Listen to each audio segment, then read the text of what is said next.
कर्ता पिता शत्रुः माता च व्याभिचारिणी भार्या रूपवती शत्रुः पुत्रः शत्रुरपंडितः। मनुष्य का वास्तविक शत्रु कौन है? इस विषय पर चाणक्य ने उपर्युक्त श्लोक की रचना की। इसके अनुसार संतान पर ऋण का बोझ छोड़कर प्राण त्यागने वाले पिता ही उसका वास्तविक शत्रु है। जो स्त्री व्याभिचारिणी होकर पाप कर्म में लिप्त रहती है वह अपनी संतान की शत्रु होती है। इस प्रकार अत्यधिक सुंदर स्त्री पति के लिए तथा मूर्ख एवं हठी पुत्र पिता के लिए अनिष्टकारी शत्रु होता है। इसके विपरीत पुरुषार्थ करने वाला पिता, धर्म के अनुरूप आचरण करने वाली माता, पतिव्रता पत्नी तथा विद्वान पुत्र मनुष्य के सच्चे हितैषी होते हैं। वस्तुतः इन्हीं के सहयोग से मनुष्य का जीवन सन्मार्ग की ओर अग्रसर होता है। लुब्धमर्थेन गृहिणीयात् स्तब्धमंजलि कर्मणा मूर्खम छंदोनुवृत्तेन यथार्थवेन पंडितम।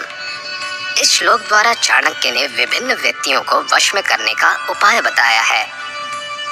वे कहते हैं कि जिस व्यक्ति का स्वभाव लोभी प्रवृत्ति का हो उसे लालच द्वारा ही वश में करना चाहिए।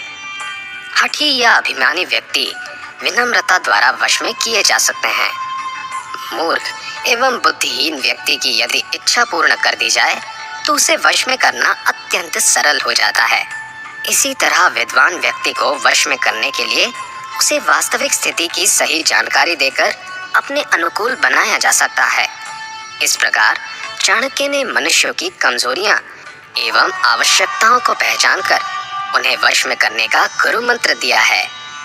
वरम न राज्यम न कुराज राज्य, वरम न मित्रम न कुमित्र मित्रम, वरम न शिष्यो न कुशिष्य शिष्यो, वरम न दारा न कुदार दारहा। जिस राज्य में पापों एवं पापियों का वास हो वहां निवास करने से अच्छा यही है कि मनुष्य किसी एकांत स्थान में वास करे।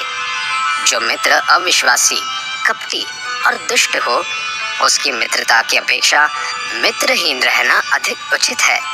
अन्यथा एक दिन मित्रता ही मनुष्य का सर्वनाश कर देगी। इसी प्रकार बुरे एवं चरित्रहीन शिष्यों तथा व्याभिचारिणी पत्नी के बिना रहना अधिक श्रेयस्कर है। ऐसे लोग उस कोयले के समान होते हैं जो सत्पुरुषों के आश्रय में रहकर उनके व्यक्तित्व को ही कलंकित करते हैं। जो मनुष्य इनसे दूर रहता है वही जीवन के वास्तविक सुखों को भोगता है। कुराज राज्येन कुतः प्रजा सुखम, कुमित्र मित्रेण कुतो अस्ति निवृत्तिः, कुदार दारैश्च कुतो ग्रहे रतिः, कुशिष्य मध्यापयतः कुतो यशः। इस श्लोक द्वारा चाणक्य ने राजा, मित्र, शिष्य और स्त्री के विषय में अपने बहुमूल्य विचार व्यक्त किए हैं। वे कहते हैं कि जिस राज्य का राजा अत्यंत दुष्ट, अधर्मी और पापी हो वहां की प्रजा कभी सुखपूर्वक नहीं रह सकती। अतः मनुष्य को सदाचारी राजा के राज्य में ही निवास करना चाहिए। जो मित्र धोखेबाज और विश्वासघाती हो उनसे सहयोग और स्नेह की आशा करना व्यर्थ है। मित्रता केवल उसी से करें जो योग्य और विश्वासी हो। जो स्त्री यशावत पतिव्रत धर्म का पालन नहीं करती तथा जो कपट बुद्धि की होती है उससे प्रेम और सुख की कभी प्राप्ति नहीं होती। इसीलिए किसी अच्छे कुल की सुशील युवती से विवाह करना चाहिए। इससे दाम्पत्य सुख में निरंतर वृद्धि होती है। इसी प्रकार चरित्रहीन और अधर्मी शिष्य सदैव यश को कलंकित करते हैं। ऐसे में उनका न होना ही श्रेष्ठ है। सिंहादेकम बकादेकम शिक्षित चत्वारि कुक्कुटात्, वायसात् पंच शिक्षित षट् शून्य स्त्रीणी गर्दभात। पुराणों में कहा गया है कि मनुष्य को जिससे कोई भी शिक्षा या गुण मिले उसे प्रेम पूर्वक स्वीकार करना चाहिए। इस कथन को चाणक्य ने भी स्वीकारा है। उपर्युक्त श्लोक द्वारा उन्होंने मनुष्य को संबोधित करते हुए कहा है कि ईश्वर ने जगत के सभी प्राणियों को एक न एक गुण अवश्य प्रदान किया है। इसलिए मूर्ख या पशुओं से प्राप्त होने वाले गुणों को भी ग्रहण करने से किसी प्रकार का संकोच या लज्जा अनुभव नहीं होनी चाहिए। इसी संदर्भ में वे आगे कहते हैं कि मनुष्य को सिंह और बगुले से 1-1, गधे से 3, मुर्गे से 4, कौवे से 5 तथा कुत्ते से 6 गुण ग्रहण करना चाहिए। प्रभुतम कार्यमल्पम वा यन्नरः कर्तुमिच्छति सर्वारंभेण तत्कार्यम सिंहादेकम प्रचक्षते। चाणक्य की दृष्टि में सिंह एक ऐसे महत्वपूर्ण गुण से संपन्न है जिसे मनुष्य को ग्रहण करना चाहिए। वे कहते हैं कि मनुष्य जिस कार्य की जिम्मेदारी ले उसे पूरी लगन और हिम्मत के साथ संपन्न करे। किसी भी कार्य की जिम्मेदारी लेने से पूर्व मनुष्य को उसके गुण दोषों को भली भांति समझ लेना चाहिए। इसके बाद पूरी बुद्धिमत्ता और लगन के साथ उसे पूरा करने का प्रयास करना चाहिए। इसी से उसे यश और मान सम्मान प्राप्त होता है। इसके विपरीत जो मनुष्य हाथ में लिए गए कार्य को पूरा करने में आलस्य दिखाते हैं या दूसरों को भ्रमित करते हैं, उन पर पुनः कोई भी विश्वास नहीं करता। इंद्रियाणि च संयम्य भगवद पंडितो नरः देश काल बलम ज्ञात्वा सर्व कार्याणि साधयेत। बगुलों में एकाग्रता और धैर्य का गुण होता है। उपर्युक्त श्लोक द्वारा चाणक्य ने इसी गुण को ग्रहण करने की बात कही है। वे कहते हैं कि जिस प्रकार बगुला एकाग्रचित्त होकर धैर्य पूर्वक अपने शिकार पर दृष्टि टिकाए रहता है तथा उस समय अपने मस्तिष्क में समस्त विचारों को निकाल देता है, उसी प्रकार विवेकशील और बुद्धिमान व्यक्ति को यह करना चाहिए कि वह अपनी इंद्रियों को नियंत्रित कर एकाग्रचित्त होकर अपने कार्य को संपन्न करे। इससे उसकी सफलता 100% निश्चित हो जाएगी। प्रत्युत्थानम च युद्धम च संविभागम च बंधुषु स्वयमाक्रम्य भुक्तम च शिक्षे चत्वारि कुक्कुटात्। चाणक्य मुर्गों से 4 महत्वपूर्ण गुणों को ग्रहण करने पर जोर देते हैं। यथा समय जागना, युद्ध के लिए सदैव तत्पर रहना, बंधु बांधवों को उनका उचित हिस्सा देना तथा मैथुन द्वारा पत्नी को संतुष्ट करना। मुर्गे में इन चारों बातों का समावेश होता है। बुद्धिमान और विवेकशील मनुष्य को चाहिए कि वह इन्हें अपने जीवन में उतारे। जिस प्रकार मुर्गा नित्य प्रातः काल उठकर अपने कार्य में लग जाता है, उसी प्रकार मनुष्य को भी प्रातः काल जल्दी उठकर दैनिक कार्यों में जुट जाना चाहिए। इससे एक ओर जहां उसका स्वास्थ्य उत्तम रहेगा, वहीं दूसरी ओर उसके कार्य समय अनुसार निबटते जाएंगे। मुर्गे में सदैव शत्रुओं से लड़ने की प्रवृत्ति होती है, इसलिए मनुष्य को भी पूरे साहस के साथ शत्रुओं का सामना करने के लिए तैयार रहना चाहिए। मिल बांट कर खाना मुर्गे का एक अन्य गुण है। वह प्रत्येक वस्तु को बांट कर खाता है। इस गुण के आधार पर मनुष्य को भी सबका हिस्सा समय पर बांट देना चाहिए।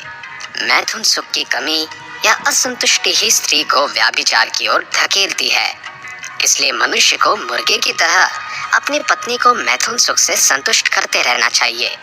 इससे वह हमेशा सदाचारिणी बनी रहती है। गूढ़ं च मैथुनं दाष्टर्यं काले काले च संग्रहम् अप्रमत्तं विश्वासं पंच शिक्षे च वायसात्। चाणक्य ने कौवे को 5 गुणों से युक्त बताया है। छिपकर मैथुन करना, दुष्टता एवं ढिठाई, संग्रह की प्रवृत्ति, आलस्य न करना तथा कभी किसी पर विश्वास न करना, ये 5 गुण कौवे में विद्यमान होते हैं, जिन्हें मनुष्य को ग्रहण करना चाहिए। जिस प्रकार कौवा छिपकर मैथुन करता है, उसी प्रकार मनुष्य को भी मैथुन क्रिया छिपकर करनी चाहिए। इसी में उसकी मर्यादा और सम्मान सुरक्षित रहता है। शत्रुओं का प्रतिकार करने के लिए मनुष्य को कौवे से दुष्टता और ढिठाई का सबक लेना चाहिए। इससे वह शत्रुओं को पूर्णतः दमन करेगा।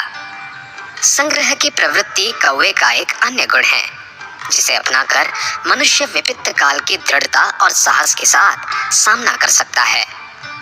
जिस प्रकार कौवा आलस्य के कोसों दूर रहता है, उसी प्रकार मनुष्य को भी आलस्य का त्याग करके अपनी कार्य सिद्धि में जुट जाना चाहिए। इससे उस कार्य में सफलता निश्चित हो जाती है। किसी पर विश्वास न करना कौवे का सबसे महत्वपूर्ण गुण है। इसे अपनाने से मनुष्य पूरी तरह से सुरक्षित हो जाता है। फिर कोई भी उसका अहित नहीं कर सकता। बाह्यवाशी स्वल्प संतुष्टः सुनिद्रो लघुचेतनः स्वामी भक्तश्च शूरश्च षेडते श्वानतो गुणाः। अधिक खाने की शक्ति रखना, अभाव की स्थिति में थोड़े से ही संतोष करना, गहरी नींद में सोना, सोते समय भी सजग रहना, स्वामी भक्ति तथा वीरता पूर्वक शत्रुओं का सामना करना, ये 6 गुण कुत्ते में विद्यमान होते हैं। चाणक्य ने इन गुणों को मनुष्य के लिए सर्वोत्तम कहा है। वे कहते हैं कि इन गुणों को ग्रहण करने से मनुष्य का स्वास्थ्य तो ठीक रहता ही है, साथ ही मानसिक शांति और सुख की भी प्राप्ति होती है। सुश्रांतो अपि वहेत भारम शीतोष्णम न च पश्यति संतुष्टश्चरते नित्यम त्रीणि शिक्षेच्च गर्दभात। मूर्खता का प्रतीक गधा भी चाणक्य की दृष्टि में मनुष्य को 3 महत्वपूर्ण गुण सिखाता है। बिना थके परिश्रम करते रहना, सर्दी गर्मी की चिंता न करना तथा धैर्य एवं संतोष। इन तीनों गुणों के प्रभाव से मनुष्य का जीवन सार्थक हो जाता है। चाणक्य के अनुसार गधे की तरह मनुष्य को बिना थके निरंतर परिश्रम में लगे रहना चाहिए। इसके फलस्वरूप शीघ्र ही वह अपने कार्य में सफलता प्राप्त कर लेगा। सर्दी गर्मी की परवाह न करने से मनुष्य का शरीर समस्त ऋतुओं के अनुरूप ढल जाएगा तथा उसका स्वास्थ्य सदा उत्तम रहेगा। इसी प्रकार धैर्य एवं संतोष का गुण अपनाने से मनुष्य थोड़े में ही संतुष्ट होकर सुखपूर्वक परिवार का पालन पोषण कर सकता है।